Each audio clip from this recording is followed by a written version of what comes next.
Bonjour à tous, nous continuons notre série de vidéos sur l'approche Faber et Maslach avec une habileté essentielle, l'accueil des sentiments des enfants et des adultes. Bonne écoute. C'est une approche qui est basée sur l'approche humaniste. OK? Donc, c'est une approche qui date encore d'avant. On en parle de Carl Rogers et tout ça, Oui, là, les grands courants en psychologie. Alors, c'est encore d'actualité parce que c'est basé sur les sentiments et tout ça. On est des humains. Alors, les humains, on continue d'avoir des sentiments. C'est pareil, l'humain, il n'a pas changé de fonctionnement, vraiment. Tout a changé autour de nous, la technologie, tous ces trucs-là, mais la communication, les problèmes de parents avec leurs enfants, c'est la même chose. Hein? On a des oui, difficultés à les envoyer se coucher le soir, les faire collaborer pour les trucs qu'on a à leur faire faire. Tout ça, ça n'a pas changé.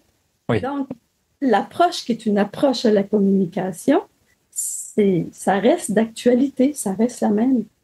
oui. Alors tu parlais d'une approche humaniste et justement tu as cité Carl Rogers. Alors en effet, il y a un centrage autour des sentiments et justement cette possibilité de se connecter via les sentiments. Tu dirais que c'est le point d'orgue de cette approche-là, c'est-à-dire vraiment la considération que les actions sont dictées par les sentiments qui nous permettent de nous adapter à notre environnement notamment. Je pense que la réponse vient avec ta question, c'est évident. Nous, on dit dans l'approche, quand un enfant se sent bien, il se comporte bien. Oui, Alors, on pourrait rajouter, quand un enfant se sent en confiance avec l'adulte, il respecte l'adulte, il respecte les demandes de l'adulte. Alors, et le respect passe par ce respect des sentiments-là. oui, Quand on se sent compris, quand on se sent écouté, ben, on retourne l'appareil. C'est comme ça, d'ailleurs, que les enfants développent leur capacité d'être empathiques. C'est avec des parents empathiques qu'ils deviennent empathiques aussi. Alors, ils vont traiter les adultes ou même en grandissant, toutes les personnes qu'elles vont côtoyer, de la même façon qu'on les a traités quand eux étaient enfants. Alors, oui. tout interconnecté, bien sûr. Et donc foncièrement, quand on place les sentiments au centre d'un accompagnement, ça se concrétise comment? Proche Faber-Maslich ou parler, écouter, c'est que avant de dire, bon, ben, il y a toute une gamme d'outils ou d'habiletés qu'on utilise, mais avant de regarder à ces outils-là, comme parlant de l'écoute des sentiments, on regarde qu'est-ce qu'on fait qui n'est pas efficace d'ailleurs. C'est si on peut arriver à identifier ce qu'on fait qui n'est pas efficace, éventuellement le mettre de côté, puis là, mettre en branle tous ces outils-là qu'on a, ça va aller beaucoup plus vite, ça va être beaucoup plus efficace. OK? Donc, il y a toujours un exercice de prise de conscience. Il y a des ateliers aussi qui se donnent partout en France, partout dans le monde, des ateliers Faber-Maslich, c'est très, très connu dans toutes les langues maintenant. Oui, Euh, alors, dans l'atelier ou même dans les livres, il y a toujours des exercices pour d'abord prendre conscience de qu'est-ce qu'on fait qui ne fonctionne pas, qu'est-ce qu'on fait qui n'est pas efficace. Okay? C'est vraiment la première étape parce que, en général, on nous donne plein de livres de recettes de qu'est-ce qu'on peut faire, comment on devrait faire les choses. Souvent, c'est très théorique. Alors que dans l'approche Faber-Maslich, c'est du pratico-concret et on identifie d'abord ce qui fait que ça ne fonctionne pas. OK? oui, Juste pour te donner un exemple concret, un enfant qui se blesse, ben, ça fait mal. OK? Mais en général, on a tendance à vouloir diminuer la crise ou la crise de larmes, en particulier si on est en public et tout ça. Et puis on va dire, c'est juste une égratignure, c'est pas si terrible que ça. oui, Alors, automatiquement, on nie les sentiments. OK? Mais là, on ne se rend pas compte que quand on nie les sentiments, on augmente la crise parce que l'enfant veut se sentir compris. oui. OK? Donc, Hmm. nier les sentiments, puis puis tout ça, ça s'applique peu importe l'âge. Tu prends l'adolescente qui est en peine d'amour, OK, qui vient de vivre sa première peine d'amour. Oh, ben la maman qui dit, ben c'est pas grave, je veux dire, de toute façon, il me plaisait pas ce gars-là, tu sais. Tu vas en Oui, trouver d'autres. La réponse philosophique, tu vas en trouver d'autres, tu vois. Et on a plein de stratégies comme ça qu'on pense pour. Puis c'est pas pour mal faire, c'est seulement pour essayer d'apaiser la peine ou la colère. Mais on ne se rend pas compte que, moi j'appelle ça jeter de l'huile sur le feu. oui, On augmente les sentiments de peine, de colère, même le mal. L'égratignure va faire encore plus mal parce que je n'ai pas un parent qui me comprend. Tu vois? oui. Alors, d'abord, identifier ce qu'on fait qui n'est pas efficace et ensuite remplacer par les habiletés. Qu'est-ce que tu appelles les habiletés? Ben, si tu prends le premier thème qui est autour de l'écoute des sentiments, Oui, un premier thème, une première habileté qui peut sembler vraiment bizarre à l'oreille de quelqu'un qui n'est pas habitué, c'est faire des sons. Hmm. Oh! Puis le langage verbal est important aussi. Plus l'enfant est petit, plus il est centré sur le langage non verbal. oui, Alors, les sons, oh! Ah! Hmm. Alors, moins on parle, c'est ce qu'on apprend dans la poche. Moins on parle, plus l'enfant parle, plus l'enfant ouvre. Ça devient tellement important quand il sent ado. oui, Okay? Alors, l'enfant nous raconte un truc où il y a une forte émotion, peu importe l'âge. La première habileté, c'est d'écouter. Okay? Puis l'autre qui vient juste ensuite, on ne peut pas toujours faire des O, A, mais on nomme le sentiment qui sous-tend.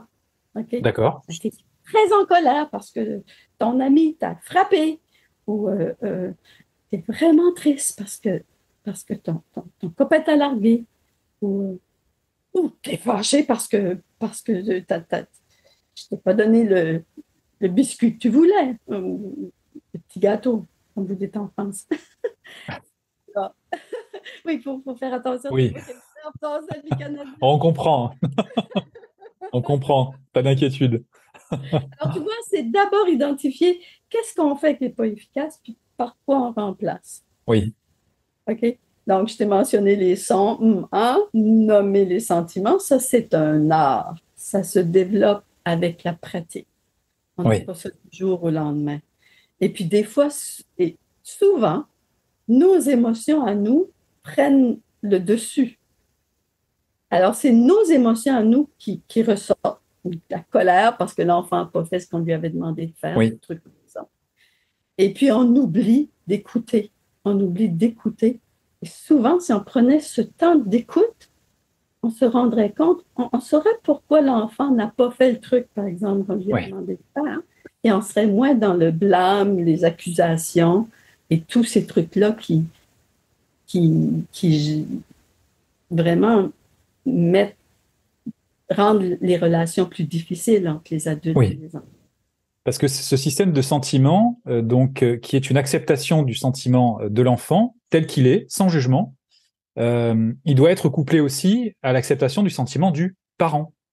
Dans le sens où ce que tu évoquais, parfois c'est notre sentiment et notre émotion de parent qui vient sur le devant de la scène, qui vient filtrer notre interprétation de ce qui se passe, qui vient aussi se percuter avec les émotions de l'enfant, une colère avec une colère, donc ça peut devenir une situation explosive. Tout à Ce que je veux fait. dire par là, c'est que, est-ce que c'est inclus également dans cette approche-là, le fait que le parent se redonne cette autorisation de ressentir ses sentiments et se redonne cette auto-empathie pour se dire, bah là, je suis en train de ressentir une colère, en fait, avant de pouvoir accompagner l'enfant. Bien sûr, bien sûr. Il y a des moments où on est capable de mettre notre émotion de côté, notre colère, se centrer sur l'enfant, Oui, écouter l'enfant. Il y a des moments où on ne peut pas. Surtout quand c'est des comportements répétitifs de la part de l'enfant, on lui a dit des centaines de fois, peut-être pas de la bonne façon, là, mais notre colère ou nos inquiétudes, nos peurs comme parents, il y a des comportements que les ados font ou n'importe quel âge et ça vient réveiller nos peurs. Donc, c'est là je dis qu'on perd nos oreilles.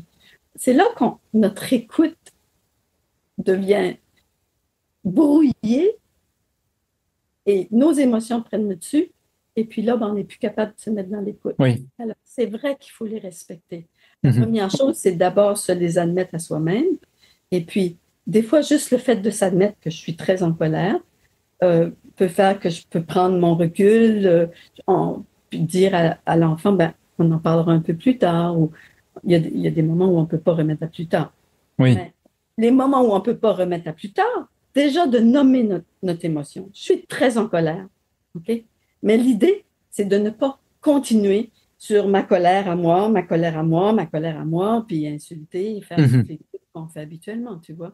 Mais Oui. si je peux le nommer et tout de suite switcher, comme on dit en bon français, sur l'écoute des sentiments. Après, souvent même juste le fait de le dire, je suis très en colère, déjà ça nous calme, ça Oui. pose le truc, et après on est capable d'écouter l'enfant. Mhm. Oh, ok, toi aussi tu es en colère, il s'est passé quelque chose. Et puis là, tu écoutes. Et là, c'est là qu'embarquent les ah. Ah oui, quand ton ami a fait telle chose, tu t'es senti comme ça. Et là, on y va dans l'écoute. OK? Oui. Donc, ça nécessite aussi d'avoir du vocabulaire des sentiments, d'avoir appris à nommer ces sentiments quand même. Tout à fait, tout à fait. Et puis, on n'est pas dans un monde où on le fait. On est dans un monde où les sentiments, on a appris à les mettre de côté, à essayer de faire comme s'ils n'étaient pas là. On est dans un monde où les sentiments sont dangereux. Les Mhm. colères, c'est dangereux, par exemple, rendu à l'âge Oui. adulte. Euh, les peurs, on veut tout éviter ça. Peur, c'est un signe de faiblesse, alors que Oui. non, c'est de l'auto, on peut s'auto-défendre quand on a peur. C'est tout bon.